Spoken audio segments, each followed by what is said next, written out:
రాత్రి 2:30. ఒక చిన్న పట్టణం. వర్షమాగిపోయి రోడ్డుపై నీళ్లు మెరుస్తున్నాయి. పోలీస్ స్టేషన్ ముందు ఒక అంబులెన్స్. లోపల రాఘవ, 35 ఏళ్ల ప్రముఖ జర్నలిస్ట్. శవం. పాకెట్లో ఒక్క కాగితం. అది లేఖ కాదు, అది ఎవరికో రాసిన చివరి సందేశం. నన్ను చంపినవాడు నేరస్తుడు కాదు, నేనే అతడిని ఇలా చేయించాను. పోలీసులు షాక్. ఆత్మహత్య లేదా హత్య? రాఘవ భార్య అనన్య. ఆమె కళ్లల్లో కన్నీళ్లు లేవు, కాని లోపల భయం. పోలీసులు అడుగుతారు, మీ భర్తకు శత్రువులెవరైనా ఉన్నారా? అనన్య మౌనంగా ఉంటుంది. ఆమె చేతిలో ఒక పాత లేఖ. రాఘవ రాసింది, నన్ను నువ్వు అర్థం చేసుకోకపోతే నన్ను ఈ ప్రపంచం కూడా అర్థం చేసుకోదు.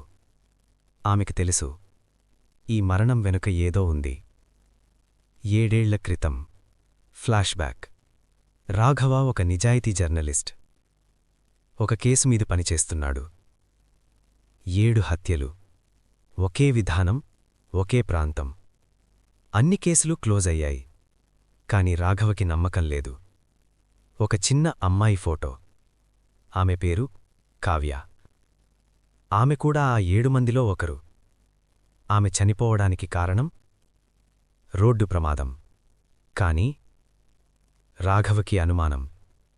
దాచిన నిజం. రాఘవ ఫైల్ తవ్వుతాడు. ఒకే డాక్టర్, ఒకే పోలీస్ అధికారి, ఒకే రాజకీయ నాయకుడు. అందరూ ఆ కేసుల్లో ఉన్నారు.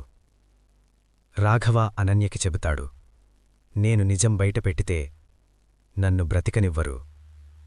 అనన్య భయపడుతుంది. అయితే వదిలేయ్. కాని రాఘవ నవ్వుతాడు. కొన్ని నిజాలు వదిలేయలేం. Phone calls. ఖాళీ బెదిరింపులు కాదు, సూటిగా హెచ్చరికలు. నువ్వు నోరు మూసుకోకపోతే నీ కుటుంబం మూసుకుపోతుంది. అనన్య కన్నీళ్లతో వేడుకుంటుంది. రాఘవ్ మాత్రం ఒక లేఖ రాయడం మొదలుపెడతాడు. నేను చనిపోతే ఈ లేఖలు నిజం చెబుతాయి. ఆ రాత్రి రాఘవ ఇంటినుంచి బయటికి వెళ్తాడు. అనన్య అడుగుతుంది, ఎక్కడికి? రాఘవ, నిజాన్ని కలవడానికి. అతను తిరిగిరాడు. అనన్య ఇంట్లో 7 లేఖలు దొరుకుతాయి. ప్రతి లేఖ ఒక హత్య గురించి. చివరి లేఖలో, నన్ను చంపినవాడు నేరస్తుడు కాదు, అతను కూడా ఒక బాధితుడే. అనన్య షాక్. అయితే ఎవరు? ఆ చివరి హత్య చేసిన వ్యక్తి కావ్య తండ్రి.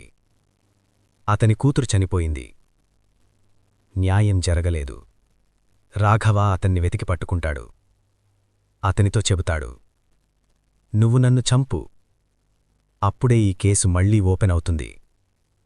అతను ఒప్పుకోడు. కాని రాఘవ ఒత్తిడి పెడతాడు. నీ కూతురికి న్యాయం కావాలంటే ఇదొక్కటే మార్గం.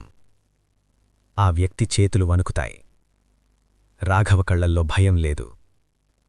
నన్ను చంపితే నీ కూతురు పేరు మర్చిపోరు. ఆ క్షణంలో రాఘవ చనిపోతాడు. లేఖలు బయటకు వస్తాయి. మీడియా దద్దరిల్లుతుంది. డాక్టర్, పోలీస్, రాజకీయ నాయకుడు అందరూ అరెస్టవుతారు. 7 హత్యలు మళ్లీ వెలుగులోకొస్తాయి.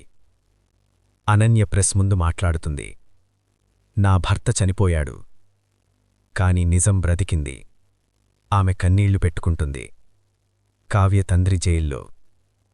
అనన్య అతనికి లేఖ ఇస్తుంది. మీ కూతురికి న్యాయం జరిగింది. ఇది నా భర్త చివరి కోరిక.